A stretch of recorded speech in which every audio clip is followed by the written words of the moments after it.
नमस्ते, मैं चंद्रशेखर आप सभी को मैं अपने चैनल डिलीजेंट एकेडमी में स्वागत करता हूं। हम लोग बिहार एसएससी के लिए एक मैथ का सीरीज स्टार्ट किए थे, जिसमें हम लोग प्रत्येक दिन बिहार एसएससी में आए हुए मैथ का प्रीवियस क्वेश्चन और उस पर आधारित मैथ का क्वेश्चन कर रहे हैं। चलिए आज उस सीरीज में हम लोग आगे की तरफ चलते हैं। इससे पहले अगर आप मेरे चैनल पर नए हो तो चैनल को सब्सक्राइब कर लें और बेल आइकन को प्रेस करना बिल्कुल ना भूलें, ताकि आपको सबसे पहले लेटेस्ट नोटिफिकेशन मिलता रहे। चलिए अब हम लोग क्वेश्चन की तरफ चलते हैं। देखिए हमारा क्वेश्चन क्या दिया हुआ है। हमारा क्वेश्चन है कि मिश्र धातु ए और बी में तांबा और जस्ता का अनुपात क्रमशः 3:4 और 5:9 है। ए और बी को 2:3 के अनुपात में लेकर एक नई मिश्र धातु सी बनाई गई। मिश्र धातु सी में तांबा और जस्ता का अनुपात क्या है। हमसे पूछ के रहे नई मिश्र धातु में तांबा और जस्ता का रेशियो पूछ रहे। अब देखिए हमें क्वेश्चन में दो मिश्र धातु दिया है ए और बी, दोनों में हमें तांबा और जस्ता का रेशियो दिया है। दोनों में हमें तांबा और जस्ता का रेशियो दिया है। मिश्र धातु ए में हमें रेशियो क्या दिया, मिश्र धातु ए में रेशियो दिया है 3:4। मिश्र धातु ए में रेशियो क्या दिया 3:4। मिश्र धातु बी में रेशियो क्या दिया, मिश्र धातु बी में रेशियो दिया है 5:9 दिया। अब देखिए हम यहां मान लेते हैं कि पहले मिश्र धातु यानी ए में तांबा अगर 3 यूनिट होगा तो जस्ता कितना होगा 4 यूनिट, यानी यहां टोटल मिश्र धातु कितनी होगी, यहां टोटल मिश्र धातु होगी 7 यूनिट। अब देखिए दूसरे मिश्र धातु में तांबा अगर 5 यूनिट होगा तो जस्ता कितना होगा 9 यूनिट, यानी यहां टोटल मिश्र धातु कितनी होगी 14 यूनिट। अब देखिए पहले मिश्र धातु का आयतन क्या निकल के रहा है 7 यूनिट और दूसरे मिश्र धातु का आयतन निकल के रहा है 14 यूनिट। तो हम सबसे पहले दोनों के आयतन को बराबर करेंगे। यहां हमारा आयतन जो निकल के आ रहा है वो बराबर निकल के नहीं आ रहा है, तो हम सबसे पहले आयतन को बराबर करेंगे। अब देखिए 7 और 14 को बराबर करने के लिए हम क्या कर सकते हैं, अगर इस 7 में हम 2 से गुना कर लें, इस 7 में अगर हम 2 से गुना कर लें तो ये हमारा बराबर हो जाएगा। अगर हम यहां 2 से गुना करेंगे तो हमें इस रेशियो में 2 से गुना करना पड़ेगा। अब देखिए मैं क्वेश्चन में आगे क्या दिया है, हमें क्वेश्चन में आगे दिया है कि ए और बी को 2:3 के अनुपात में लेकर नई मिश्र धातु बनाई जा रही है। यानी मिश्र धातु ए का अगर हम 2 यूनिट लेंगे तो मिश्र धातु बी का हमें 3 यूनिट लेना होगा। मिश्र धातु ए का अगर हम 2 यूनिट लेंगे तो मिश्र धातु बी का हमें 3 यूनिट लेना होगा। अब देखिए हम क्या करेंगे, इस रेशियो में पहले वाले रेशियो में 2 × 2 यानी 4 से गुना करेंगे और दूसरे वाले रेशियो में हम 3 से गुना करेंगे। यहां से जो हमारा रेशियो निकल के आएगा वहां हम तांबा को तांबा से ऐड कर देंगे और जस्ता को जस्ता से ऐड कर देंगे, तो नई मिश्र धातु में तांबा और जस्ता का रेशियो निकल के आ जाएगा। तो हम इस रेशियो में 4 से गुना करेंगे तो ये हमारा क्या हो जाएगा 12:16 हो जाएगा। तांबा और जस्ता का रेशियो क्या हो जाएगा 12:16। इस रेशियो में अगर हम 3 से गुना करेंगे तो ये हमारा क्या हो जाएगा, ये हमारा हो जाएगा 15:27 हो जाएगा। अब देखिए हम इसे ऐड करेंगे, 12 में 15 ऐड करेंगे, तांबा को तांबा से और जस्ता को जस्ता से ऐड करेंगे, तो 12 में 15 ऐड करेंगे तो ये हमारा क्या हो जाएगा 27 हो जाएगा। और हम यहाँ ऐड करेंगे 16 में 27 तो ये हमारा कितना हो जाएगा, ये हमारा हो जाएगा 43। यानी नई मिश्र धातु में तांबा और जस्ता का रेशियो क्या निकल के आ गया 27:43 निकल के आ गया। हमारा आंसर क्या निकल के आ गया 27:43 निकल के आ गया। चलिए क्वेश्चन समझ में आ गया होगा, नेक्स्ट क्वेश्चन पे चलते हैं। देखिए हमारा क्वेश्चन क्या दिया हुआ है। हमारा क्वेश्चन है मिश्र धातु में 40% चांदी, 30% तांबा और 30% निकल है। 25 kg मिश्र धातु में कितनी चांदी मिश्रित की जानी चाहिए ताकि नए मिश्र धातु में 50% चांदी हो जाए। अब देखिए हमें क्वेश्चन में टोटल मिश्र धातु कितना दिया, टोटल मिश्र धातु 25 kg दिया। टोटल मिश्र धातु कितना दिया 25 kg, जिसमें चांदी कितना है, जिसमें चांदी कितना है 40%, चांदी कितना है 40%, तांबा कितना है, तांबा कितना है 30% और निकल कितना है, निकल कितना है 30% है, निकल कितना है 30% है। और हमसे पूछ रहे हैं कि इस मिश्र धातु में हम कितना चांदी और मिला दें ताकि नए मिश्र धातु में चांदी 50% हो जाए। अब देखिए इस मिश्र धातु में चांदी कितना है 40% है, तो 25 kg का अगर हम 40% निकालेंगे तो ये हमारा क्या हो जाएगा, ये हमारा हो जाएगा 10 kg, ये हमारा क्या हो जाएगा 10 kg। यानी पहले जो है 10 kg चांदी है कितने में 25 kg में। तो हमसे पूछ रहे हैं कि हम इसमें कितना चांदी मिला दें। तो हमने मान लिया कि हम इसमें x kg चांदी मिला रहे हैं, तो हम इसमें x kg चांदी मिलाएंगे तो मिश्र धातु हमारा x kg से बढ़ जाएगा, यानी मिश्र धातु हो जाएगा 25 + x kg। अब देखिए जो हमारा नया मिश्र धातु बन के आएगा उसमें चांदी कितना हो रहा है 50%, यानी मिश्र धातु हमारा अगर 2 यूनिट होगा, मिश्र धातु 2 यूनिट होगा तो चांदी कितना होगा 1 यूनिट, यानी ये किसके बराबर होगा 1/2 के बराबर होगा। अब देखिए हम इस इक्वेशन से x का वैल्यू निकाल सकते हैं। हम यहां से क्रॉस गुना करेंगे तो ये हमारा क्या हो जाएगा, ये हमारा हो जाएगा 20 + 2x = हम इसमें 1 से गुना करेंगे तो ये हमारा हो जाएगा 25 - x, 25 + x। अब देखिए इस प्लस x को अगर हम इस साइड लेके आएंगे तो हमारा प्लस में तो माइनस में हो जाएगा, यानी हम 2x में से अगर x माइनस करेंगे तो ये हमारा क्या हो जाएगा x हो जाएगा, और इस 20 को अगर हम इस साइड लेके आएंगे तो हमारा प्लस में तो माइनस में हो जाएगा, यानी 25 में से अगर हम 20 माइनस करेंगे तो ये हमारा क्या हो जाएगा 5 हो जाएगा, यानी x का वैल्यू क्या निकल के आ गया 5 निकल के आ गया। यानी हमें कितना और चांदी मिलाना होगा 5 kg, कितना और चांदी मिलाना होगा 5 kg। तो नए मिश्र धातु में चांदी का प्रतिशत कितना हो जाएगा 50% हो जाएगा। हमारा आंसर क्या निकल के आ गया 5 kg निकल के आ गया। चलिए क्वेश्चन समझ में आ गया होगा, नेक्स्ट क्वेश्चन पे चलते हैं। देख हमारा क्वेश्चन क्या दिया हुआ है। हमारा क्वेश्चन है राजीव ने एक परीक्षा में 20% अंक प्राप्त किया तथा 11 अंकों से अनुत्तीर्ण हो गया। यदि वह 50% अंक प्राप्त करता है तो उसे उत्तीर्णांक से 4 अंक अधिक प्राप्त होते हैं। परीक्षा के लिए उत्तीर्णांक क्या है? हमसे पूछ के रहे पास होने का न्यूनतम अंक पूछ रहा है। अब देखिए हमें क्वेश्चन में दिया है, कि अगर 20% अंक प्राप्त हो रहा है, 20% अंक प्राप्त हो रहा है तो 11 अंकों से फेल हो जा रहा है, यानी अगर उसे 11 अंक और प्राप्त हो जाते तो वह पास हो जाता। और हमें क्वेश्चन में क्या दिया? हमें क्वेश्चन में दिया है कि अगर उसे 50% अंक प्राप्त हो रहा है, 50% अंक प्राप्त हो रहा है तो वह पास होने के न्यूनतम अंक से 4 अंक अधिक लेके आ रहे हैं, यानी 4 अंक कम लेके आता, उसके बावजूद भी वह पास हो जाता, यानी ये दोनों आपस में क्या होगा बराबर होगा। अब देखिए हम यहां से अगर इस 20% को इस साइड लेके आ जाए तो हमारा प्लस में तो माइनस में हो जाएगा, यानी 50% में से 20% माइनस करेंगे तो ये हमारा क्या हो जाएगा 30% हो जाएगा, और इस -4 को अगर हम इस साइड लेके आ जाएंगे तो हमारा माइनस में तो प्लस में हो जाएगा, यानी 11 में 4 ऐड करेंगे तो ये हमारा क्या हो जाएगा 15 हो जाएगा, यानी यहां से हमारा 30% इक्वल टू क्या निकल गया 15 निकल के आ गया। और हमसे पूछ रहा है पास का न्यूनतम अंक पूछ रहा है। तो देखिए या तो हम 20% का वैल्यू निकाल के हम उसमें 11 ऐड कर लें, या हम 50% का वैल्यू निकाल के उसमें से 4 माइनस कर लें तो हमारा पास का न्यूनतम अंक निकल के आ जाएगा। तो हम यहां से 50% का वैल्यू निकाल लेते हैं, हम यहां से 50% का वैल्यू निकाल लेते हैं। अब देखिए 30% का वैल्यू क्या है 15 है, यानी इसका आधा है, तो 50% का वैल्यू क्या हो जाएगा इसका आधा, यानी ये क्या हो जाएगा 25 हो जाएगा।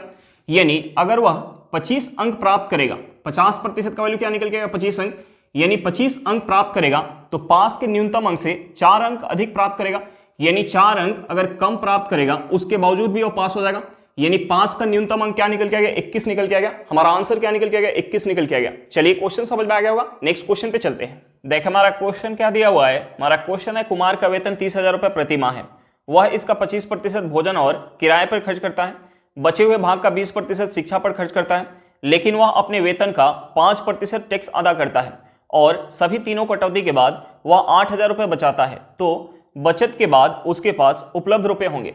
अब देखिए मैं क्वेश्चन में वेतन कितना दिया है, हमें वेतन दिया 30,000 रुपये। वेतन कितना दिया? वेतन दिया हुआ है 30,000 रुपया। वेतन कितना दिया 30,000 रुपया, और हमें क्वेश्चन में दिया है कि वह इसका 25% भोजन और किराए पर खर्च कर रहे हैं। तो देखिए 25% खर्च करेगा तो बचेगा कितना? बच जाएगा इसका 75%। बच कितना जाएगा इसका 75%। हमें क्वेश्चन में आगे दिया हुआ है कि बचे हुए भाग का 20% शिक्षा पर खर्च करे। तो देखिए बचे हुए भाग का 20% शिक्षा पर खर्च करेगा, यानी कितना बच जाएगा इसका 80%। अब देखिए हम यहां से 2 जीरो से 2 जीरो काट सकते हैं, यहां से भी हम 2 जीरो से 2 जीरो काट सकते हैं। अब देखिए 75 में अगर हम 3 से गुना करेंगे तो ये हमारा क्या हो जाएगा, 75 में 3 से गुना करेंगे तो ये हमारा हो जाएगा 225 गुने 80। अब देखिए 225 में अगर हम 80 से गुना करेंगे तो ये हमारा क्या हो जाएगा, ये हमारा हो जाएगा 18,000 रुपया। ये हमारा क्या हो जाएगा 18,000 रुपया, यानी भोजन और किराए और शिक्षा पर खर्च करने के बाद कितना बच गया 18,000 रुपया बच गया। अब देखिए मैं क्वेश्चन में दिया है कि वह अपने वेतन का 5% टैक्स दे रहा है। देखिए वेतन कितना है, वेतन है 30,000 रुपया। वेतन कितना है 30,000 रुपया, यानी 30,000 का 5% वह टैक्स दे रहा है। तो 30,000 का 5% निकालेंगे तो ये कितना हो जाएगा, ये हो जाएगा 1,500 रुपया। ये कितना हो जाएगा 1,500 रुपया, और 8,000 रुपया वह बचा रहा है। 8,000 रुपया वह बचा रहा है, सेविंग कितना दिया 8,000 रुपया, और हमसे पूछ रहा है बचत के बाद उसके पास उपलब्ध रुपए। तो देखिए यहां जो है उसका पैसा कितना बच रहा है 18,000 रुपया, यहां 18,000 रुपया बच रहा है, 18,000 रुपया बच रहा है, जिसमें से उसे अभी 1,500 रुपया टैक्स देना है, जिसमें से 1,500 रुपया टैक्स देना है, और 8,000 रुपया उसे जो है सेविंग रखना है। तो देखिए हम इसमें से अगर माइनस करेंगे तो हमारा क्या निकल के आ जाएगा, बचत के बाद उपलब्ध रुपया निकल के आ जाएगा। तो देखिए माइनस का 1,500 और माइनस का 8,000 ऐड करेंगे तो ये हमारा क्या हो जाएगा, माइनस का 9,500 रुपया, माइनस का 9,500 रुपया, और ये हमारा क्या है प्लस का 18,000। तो देखिए 18,000 में से 9,500 माइनस करेंगे तो ये हमारा क्या हो जाएगा, ये हमारा हो जाएगा 8500 रुपया, यानी हमारा आंसर क्या निकल गया 8500 रुपया निकल के आ गया। चलिए क्वेश्चन समझ में आ गया होगा, नेक्स्ट क्वेश्चन पे चलते हैं। देख हमारा क्वेश्चन क्या दिया हुआ है। हमारा क्वेश्चन एक वस्तु का क्रय मूल्य 2800 रुपए है, विक्रय मूल्य के प्रतिशत में लाभ 20% है, वास्तविक लाभ का मान क्या है। हमसे पूछ के रहे वास्तविक लाभ का मान पूछ रहे। अब देखिए हमें क्वेश्चन में दिया है कि बिक्रेमूल के प्रतिशत में लाभ 20% है। इसका मतलब क्या होगा कि जब लाभ को बिक्रेमूल पर काउंट किया जा रहा है तो 20% का लाभ हो रहा है। कितना लाभ हो रहा है? 20% का लाभ हो रहा है। तो देखिए हम यहां से बिक्रेमूल और क्रेमूल का रेशियो निकाल सकते हैं। तो देखिए बिक्रेमूल और क्रेमूल का रेशियो निकालने के लिए हम सबसे पहले इस 20% को फ्रैक्शन में चेंज करेंगे। 20% को फ्रैक्शन में चेंज करेंगे तो ये हमारा क्या हो जाएगा, 1/5 हो जाएगा। यानी बिक्रेमूल अगर 5 यूनिट होगा, यहां लाभ बिक्रेमूल पर काउंट हुआ है, यानी बिक्रेमूल अगर 5 यूनिट होगा तो 5 यूनिट पर 1 यूनिट का लाभ हो रहा होगा। यानी हम यहां से सीपी और एसपी का रेशियो निकाल सकते हैं। हम यहां से सीपी और एसपी का रेशियो निकाल सकते हैं। अब देखिए एसपी अगर 5 यूनिट होगा तो 5 पे 1 का लाभ हो रहा है, यानी सीपी कितना होगा, 4 यूनिट होगा। अब देखिए सीपी अगर 4 यूनिट है तो एसपी कितना है, 5 यूनिट। यानी यहां वास्तविक लाभ कितना हो रहा है, 1 यूनिट। हमें इस 1 यूनिट का वैल्यू निकालना है। हमसे पूछ के रहा है वास्तविक लाभ, यानी हमें इस 1 यूनिट का वैल्यू निकालना है। तो देखिए हम इस 1 यूनिट का वैल्यू कैसे निकाल सकते हैं। हमें क्वेश्चन में क्रेमूल दिया है, क्रेमूल कितना दिया है, 2800 रुपया, और यहां हमारा क्रेमूल कितना है, 4 यूनिट। यानी इस 4 यूनिट का वैल्यू हमें क्वेश्चन में 2800 रुपया दिया। हमें क्वेश्चन में कितना दिया, 2800 रुपया। तो हम यहां से 1 यूनिट का वैल्यू निकाल सकते हैं। 1 यूनिट का वैल्यू कितना हो जाएगा, 700 रुपया हो जाएगा। यानी यहां से हमारा वास्तविक लाभ क्या निकल के आ गया, 700 रुपए निकल के आ गया। हमारा आंसर क्या निकल के आ गया, 700 रुपए निकल के आ गया। चलिए क्वेश्चन समझ में आ गया होगा। नेक्स्ट क्वेश्चन पे चलते हैं। देख हमारा क्वेश्चन क्या दिया हुआ है। हमारा क्वेश्चन है एक व्यक्ति के वेतन में 50% की कमी की गई और बाद में 50% की वृद्धि हुई और फिर 100% की वृद्धि हुई। उसे कितने प्रतिशत हानि या लाभ होता है। अब देखिए हमें क्वेश्चन में दिया कि पहले जो है 50% का कमी किया गया। पहले हमें दिया हुआ है कि 50% का कमी किया गया, उसके बाद 50% का वृद्धि किया गया, उसके बाद 50% का वृद्धि किया गया, उसके बाद हमें क्वेश्चन में दिया कि फिर से 100% का वृद्धि किया गया।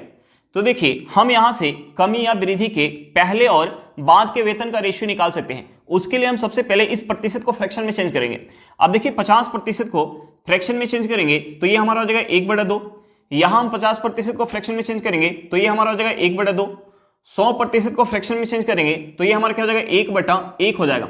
तो देखिए हम यहां से कमी के पहले और कमी के बाद के वेतन का हम रेशियो निकाल सकते हैं। अब देखिए कमी से पहले वेतन अगर 2 यूनिट होगा तो 2 यूनिट पे 1 का कमी हो रहा है, यानी कमी के बाद वेतन कितना हो जाएगा, 1 यूनिट। यहां से रेशियो क्या निकल के आ गया, 2:1 निकल के आ गया। अब देखिए वृद्धि से पहले वेतन अगर 2 यूनिट है तो 2 यूनिट पे 1 का वृद्धि हो रहा है, यानी वृद्धि के बाद वेतन कितना हो जाएगा, 3 यूनिट। अब देखिए यहां जो है वृद्धि से पहले वेतन अगर 1 यूनिट है, वृद्धि से पहले वेतन 1 यूनिट है तो 1 यूनिट पे 1 का वृद्धि हो रहा है, यानी वृद्धि के बाद कितना हो जाएगा, 2 यूनिट। अब देखिए हम यहां गुना करेंगे, गुना करने से पहले जो हमारा घटेगा हम उसे काट लेंगे। यानी हम यहां 2 से 2 काट सकते हैं। हम यहां गुना करेंगे तो ये हमारा कितना हो जाएगा, 2 हो जाएगा, और हम यहां गुना करेंगे तो ये कितना हो जाएगा, 3। यानी शुरुआत में वेतन अगर 2 यूनिट होगा तो 3% बदलाव के बाद वेतन कितना हो गया होगा, 3 यूनिट। यानी यहां क्या हो रहा है, 1 यूनिट का लाभ हो रहा है।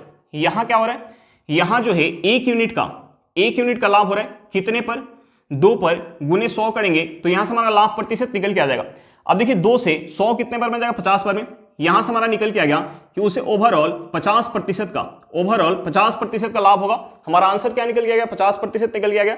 चलिए क्वेश्चन समझ में आ गया होगा। नेक्स्ट क्वेश्चन पे चलते हैं। देखिए हमारा क्वेश्चन क्या दिया हुआ है। हमारा क्वेश्चन है एक डीलर अपने ग्राहकों को 18% की छूट देता है, फिर भी 24% का लाभ अर्जित करता है। यदि डीलर के लिए वस्तु का क्रय मूल्य 1640 रुपए है तो इसका अंकित मूल्य क्या है। हमसे पूछ के रहा है वस्तु का अंकित मूल्य पूछ रहा है। अब देखिए एक हमारा कंसेप्ट होता है एमपी बटा CP equal to 100 plus profit percent बटा 100 माइनस डिस्काउंट परसेंट। अब देखिए हमें क्वेश्चन में डिस्काउंट परसेंट और प्रॉफिट परसेंट दिया हुआ है, तो हम यहां से प्रॉफिट और डिस्काउंट का वैल्यू पुट करके एमपी और सीपी का रेशियो निकाल सकते हैं। देखिए प्रॉफिट कितना दे, 24%, तो ये हमारा हो जाएगा 100 प्लस 24।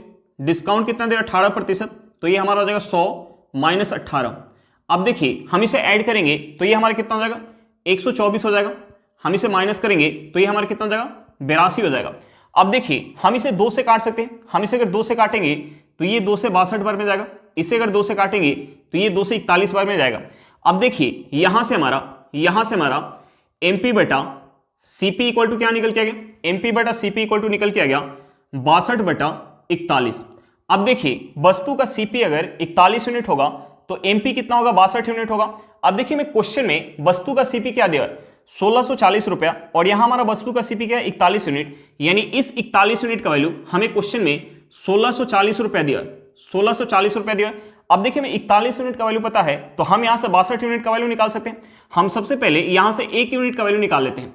1 यूनिट का वैल्यू क्या हो जाएगा, 1 यूनिट का वैल्यू हो जाएगा 40 रुपया। अब देखिए हमें 1 यूनिट का वैल्यू पता चल गया, तो हम यहां से 62 यूनिट का वैल्यू निकाल सकते हैं। 62 यूनिट का वैल्यू कितना हो जाएगा, 62 में हम 40 से गुना करेंगे तो ये हमारे क्या हो जाएगा 2480 रुपया। यानी वस्तु का अंकित मूल्य क्या निकल के आ गया, 2480 रुपया निकल के आ गया। हमारा आंसर क्या निकल के आ गया, 2480 रुपया निकल के आ गया। चलिए क्वेश्चन समझ में आ गया होगा, नेक्स्ट क्वेश्चन पे चलते हैं। देखिए हमारा क्वेश्चन क्या दिया हुआ है, हमारा क्वेश्चन है 6800 रुपए की एक धनराशि पर 18 महीनों का साधारण ब्याज 2244 रुपए है। ब्याज की वार्षिक दर क्या है, हमसे पूछ कर रेट ऑफ इंटरेस्ट पूछ रहा है। अब देखिए हमें क्वेश्चन में क्या दिया है, हमें क्वेश्चन में प्रिंसिपल दिया है। हमें प्रिंसिपल कितना दिया, 6800 रुपया। प्रिंसिपल कितना दिया, 6800 रुपया। और हमें क्वेश्चन में क्या दिया, हमें क्वेश्चन में एसआई दिया है। हमें एसआई कितना दिया, 2244 रुपया। एसआई कितना दिया, 2244 रुपया। और हमें क्वेश्चन में क्या दिया, टाइम दिया है। हमें टाइम कितना दिया, हमें टाइम दिया है 18 महीना का। तो हम इसे वर्ष में चेंज कर लेते हैं। हम इसे वर्ष में चेंज करेंगे तो ये हमारा हो जाएगा 18/12 वर्ष। हम इसे क्या लिख सकते हैं, हम इसे अगर 6 से काटेंगे तो 18 6 से 3 बार में जाएगा और 12 जो 6 से 2 बार में जाएगा। यानी यहां से हमारा टाइम 3/2 वर्ष हो गया वर्ष में। अब देखिए हमसे पूछ रहे रेट ऑफ इंटरेस्ट, हमसे पूछ क्या रहे रेट ऑफ इंटरेस्ट। तो देखिए साधारण ब्याज का फॉर्मूला क्या होता है, साधारण ब्याज का फॉर्मूला क्या होता है, साधारण ब्याज का फॉर्मूला होता है P गुने R गुने T/100। अब देखिए हम यहां एसआई का वैल्यू पुट करेंगे, P का वैल्यू पुट करेंगे और T का वैल्यू पुट करेंगे तो यहां से हमारा R निकल के आ जाएगा। अब देखिए एसआई हमें कितना दिया, एसआई दिया हुआ है 2000, एसआई दिया 2244 रुपया। प्रिंसिपल कितना दिया, प्रिंसिपल दिया हुआ है 6800 रुपया। प्रिंसिपल कितना दिया, 6800 रुपया। रेट ऑफ इंटरेस्ट निकालना है। टाइम हमारा वर्ष में कितना है, 3/2 वर्ष। बटे में हमारा क्या हो जाएगा, 100 हो जाएगा। अब देखिए हम यहां से 2 जीरो से 2 जीरो काट सकते हैं। अब देखिए अगर हम इसे 17 से काट ले, हम इसे अगर 17 से काट ले तो ये 17 से कितने बार में जाएगा, 17 से ये कितने बार में जाएगा, 17 से एक बार में, हाथ में 5 54 हो जाएगा। 17 से 3 बार में, हाथ में क्या आ जाएगा 3 आ जाएगा 34। 17 से 2 बार में जाएगा, इसे 17 से काटेंगे तो ये 17 से 4 बार में जाएगा। अब देखिए यहां से हमारा क्या बच गया, 132 इक्वल टू 4 गुने R गुने 3/2। अब देखिए अगर हम इसे 4 से काट ले तो ये 4 से कितने बार में जाएगा, ये 4 से जाएगा कितने बार में, 33 बार में। 3 से अगर हम 33 को काटेंगे तो 11 बार में जाएगा। हम यहां से क्रॉस गुना करेंगे तो यहां से हमारा R इक्वल टू क्या हो जाएगा, 22। यानी यहां से हमारा रेट ऑफ इंटरेस्ट क्या निकल के गया, 22% वार्षिक निकल के गया। हमारा आंसर क्या निकल के गया, 22% वार्षिक। चलिए क्वेश्चन समझ में आ गया होगा, नेक्स्ट क्वेश्चन पे चलते हैं। देखिए हमारा क्वेश्चन क्या दिया हुआ है, हमारा क्वेश्चन यदि मूलधन एवं 5 वर्षों के लिए साधारण ब्याज का अनुपात 10:7 हो तो प्रति वर्ष ब्याज की दर है। हमसे पूछ के रेट ऑफ इंटरेस्ट पूछ रहा है। अब देखिए मैं क्वेश्चन में क्या दिया हुआ है, हमें क्वेश्चन में प्रिंसिपल और क्वेश्चन में हमें क्या दिया, प्रिंसिपल और 5 वर्ष के एसआई का रेशियो दिया। प्रिंसिपल और 5 वर्ष के एसआई का हमें रेशियो दिया। हमें रेशियो क्या दिया, हमें रेशियो दिया 10:7। तो देखिए हमने मान लिया कि प्रिंसिपल अगर 10 यूनिट है तो 5 वर्ष में एसआई कितना मिलेगा, 7 यूनिट। तो हम यहां सबसे पहले एसआई को प्रतिशत में निकालेंगे। अब देखिए 7 यूनिट ब्याज मिल रहा है कितने पर, 10 यूनिट पर, गुने 100 करेंगे तो यहां से हमारा एसआई जो है प्रतिशत में निकल के आ जाएगा। यहां से हमारा एसआई जो है प्रतिशत में निकल के आ जाएगा। अब देखिए 0 से हमारा 0 कट जाएगा, 7 में अगर 10 से गुना करेंगे तो ये हमारा कितना हो जाएगा, 70%। यानी 5 वर्ष में 70% का एसआई मिल रहा है। अब देखिए जब ब्याज हम एसआई के दर से काउंट करते हैं तो हमें प्रत्येक साल ब्याज क्या मिलता है, बराबर मिलता है। यानी पहले साल अगर हमें प्रिंसिपल का 8% ब्याज मिलेगा तो दूसरे साल भी हमें प्रिंसिपल का 8% ही ब्याज मिलेगा। अब देखिए यहां जो है 5 वर्ष में, यहां जो है 5 वर्ष में टोटल जो है एसआई कितना मिल रहा है, यहां 5 वर्ष में टोटल एसआई 70% मिल रहा है। तो एक वर्ष में कितना मिलेगा, एक वर्ष में एसआई कितना मिलेगा, एक वर्ष में एसआई कितना मिलेगा, 14%। अब देखिए एक वर्ष में 14% का एसआई मिल रहा है। यानी यहां से हमारा रेट ऑफ इंटरेस्ट क्या निकल के आ गया, यहां से हमारा रेट ऑफ इंटरेस्ट निकल के आ गया 14% वार्षिक। हमारा आंसर क्या निकल के आ गया, 14% निकल के आ गया। चलिए क्वेश्चन समझ में आ गया होगा, नेक्स्ट क्वेश्चन पे चलते हैं। देखिए हमारा क्वेश्चन क्या दिया हुआ है, हमारा क्वेश्चन है 2 वर्ष बाद 8% प्रतिवर्ष चक्रवृद्धि ब्याज पर प्राप्त धनराशि 72,900 रुपया है, मूलधन ज्ञात करें। हमसे पूछ के रहे मूलधन पूछ रहे हैं। अब देखिए यहां जो ब्याज काउंट हो रहा है चक्रवृद्धि ब्याज के दर से ब्याज काउंट हो रहा है। और हमें क्वेश्चन में क्या दिया, हमें क्वेश्चन में टाइम दिया है। टाइम कितना दिया, 2 वर्ष का दिया। और हमें क्वेश्चन में क्या दिया, हमें क्वेश्चन में रेट ऑफ इंटरेस्ट दिया। रेट ऑफ इंटरेस्ट कितना दिया, 8% वार्षिक दिया है। और हमें क्वेश्चन में क्या दिया, अमाउंट दिया है। अमाउंट कितना दिया, अमाउंट दिया 72,900 रुपया। अमाउंट कितना दिया, 72,900 रुपया। और हमसे पूछ रहा है प्रिंसिपल, हमसे पूछ के प्रिंसिपल पूछ रहे। अब देखिए यहां जो ब्याज काउंट हो रहे हैं चक्रवृद्धि ब्याज के दर से ब्याज काउंट हो रहे हैं। तो देखिए जब ब्याज चक्रवृद्धि ब्याज के दर से काउंट होता है तो हमें पहले साल केवल प्रिंसिपल पर ब्याज मिलता है, दूसरे साल हमें प्रिंसिपल पे तो ब्याज मिलता ही है, प्लस का हमें क्या मिलता है, जो पहले साल ब्याज मिला होता है उस ब्याज के ऊपर भी ब्याज मिलता है। तो देखिए 8% के दर से 2 वर्ष का, यहां अगर हम CI काउंट करेंगे तो CI कितना हो जाएगा, 8% के दर से 2 वर्ष का अगर हम CI काउंट करेंगे तो पहले साल प्रिंसिपल का 8% ब्याज मिलेगा, दूसरे साल भी प्रिंसिपल का 8%, और क्या मिल जाएगा, जो पहले साल 8% ब्याज मिला है उसका भी हमें 8% ब्याज दूसरे साल मिलेगा। तो 8 का 8% निकालेंगे तो ये हमारा क्या हो जाएगा, 0.64% हो जाएगा। हम इसे ऐड करेंगे तो ये हमारा क्या हो जाएगा, ये हमारा हो जाएगा 16.64%। अब देखिए 2 वर्ष में टोटल जो है CI कितना मिला है, 16.64%। तो देखिए हम यहां से प्रिंसिपल और अमाउंट का रेशियो निकाल सकते हैं। प्रिंसिपल और अमाउंट का रेशियो निकालने के लिए हम सबसे पहले इस प्रतिशत को फ्रैक्शन में चेंज करेंगे। अब देखिए फ्रैक्शन में चेंज करेंगे तो ये हमारा क्या हो जाएगा, 1664 बटा क्या हो जाएगा, 100 गुने 100 हो जाएगा। अब देखिए अगर हम इसे अगर 4 से काटेंगे तो ये 4 से कितने बार में जाएगा, ये 4 से चला जाएगा 416 बार में, और इसे 4 से काटेंगे तो ये 4 से 25 बार में जाएगा। फिर से अगर हम इसे 4 से काटेंगे तो ये 4 से कितने बार में जाएगा, ये 4 से जाएगा, ये 4 से कितने बार में जाएगा, 104 बार में, और इसे 4 से काटेंगे तो ये 25 बार में जाएगा। यानी यहां से हम इसे फ्रैक्शन में चेंज कर रहे हैं तो ये हमारा क्या हो जा रहा है, 104 बटा 25 गुने 25 करेंगे तो ये हमारा क्या हो जाएगा, 625। यानी प्रिंसिपल अगर 625 यूनिट होगा तो उस पर ब्याज कितना मिल रहा होगा, 104 यूनिट। प्रिंसिपल अगर 625 यूनिट होगा तो ब्याज कितना मिल रहा होगा, 104 यूनिट। यानी हम यहां से प्रिंसिपल और अमाउंट का रेशियो निकाल सकते हैं। प्रिंसिपल अगर 625 यूनिट होगा तो उस पर ब्याज मिल रहा है 104 यूनिट, यानी अमाउंट कितना हो जाएगा, अमाउंट हो जाएगा 729 यूनिट। अमाउंट कितना हो जाएगा, 729 यूनिट। अब देखिए हमें क्वेश्चन में अमाउंट कितना दिया है, हमें क्वेश्चन में अमाउंट दिया है 72,900 रुपया। यानी इसका वैल्यू हमें क्वेश्चन में 72,900 रुपया दिया है। इसका वैल्यू हमें क्वेश्चन में 72,900 रुपया दिया है। तो देखिए 729 यूनिट का वैल्यू दिया है तो हम यहां से 1 यूनिट का वैल्यू निकाल सकते हैं।